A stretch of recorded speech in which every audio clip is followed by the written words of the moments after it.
کہ پچھلے دنوں سے مسلسل ایک مولوی مسلسل سوشل میڈیا پہ بار بار مناظرے کا چیلنج کر رہا ہے، لیکن وہ مناظرے کا چیلنج کرتا ہوا شاید اپنی تاریخ بھول گیا ہے۔ اسے خبر نہیں کہ ہم کرار کے ماننے والے ہیں، فرار کے ماننے والے ہیں۔ یہ تمہارے بادشاہ حسین میں لفظ کہوں گا سرکار دعا حاصل ہو جائے گی۔ حضرت ابو طالب سے محبت کرنے کے لیے جلالی ہونا ضروری نہیں، حلالی ہونا ضروری۔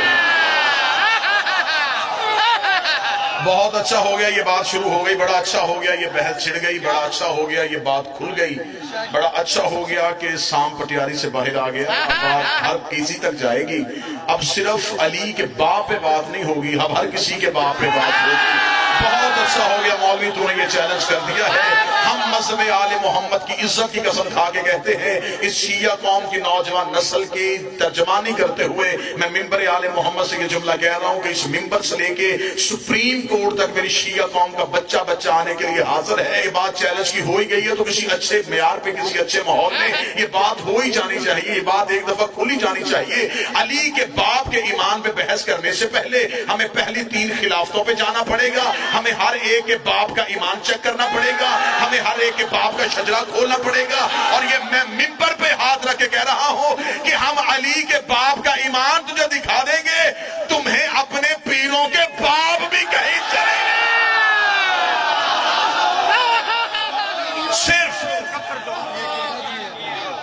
صرف بات حضرت عمران پہ نہیں ہوگی۔ غلام بس بھائی بسم اللہ کریں۔ ہم صرف مذہب آل محمد کے لیے، ہم یہ تعریف و توصیف کے لیے نہیں آئے، ہم حفاظت بھی کرنا چاہتے ہیں، ہم وکالت بھی کرنا چاہتے ہیں۔ ہم وہ زبان خودی سے کھینچ لیں گے جو علی کے باپ پہ بھونکے گی۔ ابو طالب نہیں پڑھوں گا، ایمان ابو طالب وہ پڑھتا ہے جس کی نسل مشکوک ہو۔ ہمیں احسان ابو طالب پڑھنے ہیں، ہمیں دنیا کو بتانے ہیں کہ علی کے باپ کے احسان کتنے تھے۔ ساری بحثیں بعد میں ہوگی، کس نے کب کلمہ پڑھا تھا، کون کا مسلمان ہوا تھا۔ اگر قبول اسلام کے واقعے چھڑنے پہ آ گئے تو ابھی تو تمہاری کتابوں کی سیاہی بھی پھیکی نہیں ہوئی، ابھی تو تھوڑے عرصہ پہلے ہی تمہاری کتابوں میں سلیبس میں پڑھایا جاتا تھا ایک بہت بڑی شخصیت کا قبول اسلام کا واقعہ دینیات اسلامیت میں لکھا جاتا تھا، جب ایک بہت بڑا بندہ نبی کو قتل کرنے کے لیے اپنے گھر سے نکلا تھا۔ اسے رستے میں ایک بندے نے روک کے پوچھا تھا کہاں جا رہا ہے، اسے کہا عبداللہ کے بیٹے کو قتل کرنے جا رہا ہوں۔ اسے کہا اس سے قتل بعد میں کرنا، تیری بہن نے کلمہ پڑھ لیا ہے، پہلے بہن کے دروازے پہ جا۔ کتابوں میں لکھا وہ تلوار لے کے بہن کے دروازے پہ گئے، اندر سے بہن قرآن پڑھ رہی تھی، دروازے پہ کھڑے ہو گئے، انہوں نے بہن سے تلاوت سنی اور دل موم ہو گیا۔ 7 سال نبی قرآن پڑھتے رہے، کسی کا دل موم نہیں ہوا۔ بہن کی 4 آیتیں سن کے فوراً دل موم ہو گیا۔ اسے مردانہ ایمان نہیں کہتے، اسے زنانہ ایمان۔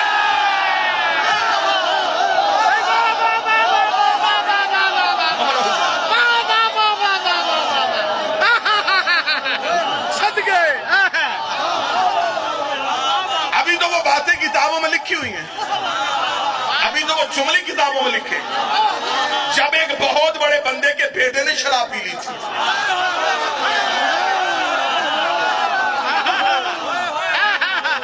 ہمیں نہ چھیڑو، ہم علی کے معاملے میں بڑے جذباتی ہیں، ہم شجرے کھول دیں گے۔ میں جملہ کہنے لگوں، اللہ جانے جملے کی قدر کون کرے گا۔ تم ابو طالب کو مسلمانوں میں ڈھونڈ رہے ہو، حجتوں میں تلاش کر، پیغمبروں میں تلاش کر۔ ابو طالب حضرت عیسیٰ سے لے کے نبی تک یہ جو درمیانی عرصہ ہے، اس سارے عرصے میں اللہ کی کون سی حجت تھی جو زمانے میں موجود رہی ہے؟ اور خدا کہتا ہے بغیر حجت کے لمحہ بھی زمین پہ گزارا نہیں ہو سکتا۔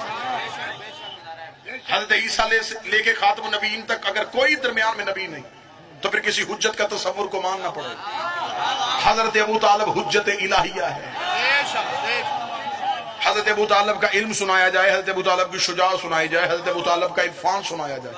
رات میں نے ملتان میں یہ جملہ کہا تھا، حضرت ابو طالب کا علم دیکھنے کے لیے صرف دیوان ابو طالب پڑھ لیا جائے تو دیوان ابو طالب کے لیے میں یہ جملہ کہوں گا کہ دیوان ابو طالب کا یہی تعارف ہے کہ اس دیوان ابو طالب کے بیٹے کا نام نہج البلاغہ ہے۔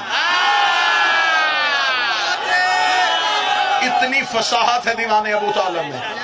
صرف ایک چیز کا جواب ہمیں ان مولویوں سے لے کے دیکھ لو، یہ سفید داڑھی والے ہیں یا سرخ داڑھی والے ہیں؟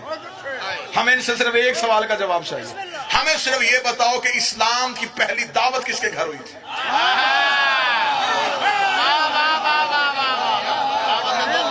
جسے دعوت ذوالعشیرہ کہتے ہیں، یہ کس کے گھر ہوئی تھی؟ یہ حضرت ابو طالب کے گھر ہوئی تھی. اب اسی مولوی کے سر پہ قرآن رکھ کے پوچھ کے حضرت ابو طالب کا گھر کہاں تھا؟ مکہ میں. اللہ کا اپنا گھر کہاں تھا؟ مکہ میں. تو جس کا اپنا ڈیرا ہو وہ ساتھ والے کی بیٹھ کر نہیں کھلواتا. جب اللہ کا اپنا گھر موجود تھا تو بات حضرت ابو طالب کی حویلی میں کیوں کی؟ آج 1400 سال کے بعد ان حرامی مولویوں کو پتہ چل گیا کہ ابو طالب نے کلمہ نہیں پڑھا تھا. کیا اللہ کو نہیں پتا تھا کہ حضرت ابو طالب نے کلمہ نہیں پڑھنا؟ خدا کو کیا ضرورت تھی ابو طالب کے احسان لینے کی؟ خدا نے کہا نام میرا محمد، میری بات ہے ابو طالب کے گھر میں ہونی چاہیے.